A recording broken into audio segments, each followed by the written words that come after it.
Un dia important perquè firmam un protocol on el Consell de Mallorca,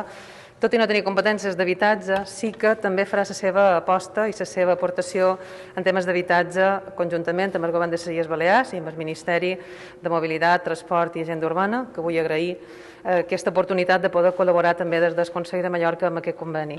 Des del Consell de Mallorca estem encantats de poder participar en les polítiques d'habitatge. Tot i que no tenim competències, sí que tenim competència en ordenació del territori, en urbanisme, i des d'aquest àmbit sí que podem col·laborar apostant o aportant sol, trobant sol i ajudant a trobar sol en els municipis, aportant aquest sol,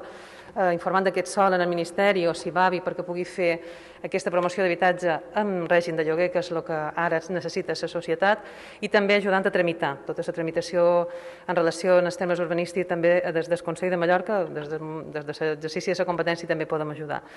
En aquest protocol són 3 milions d'euros que s'aportaran de l'Estat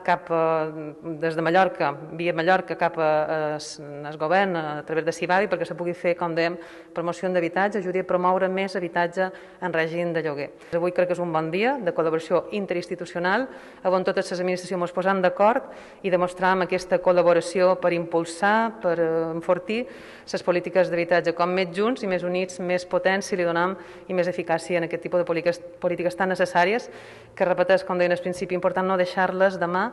governi qui governi, però sí que avui crec que és una mostra que el govern de Progrés sí que fan una aposta important per elles. Gràcies.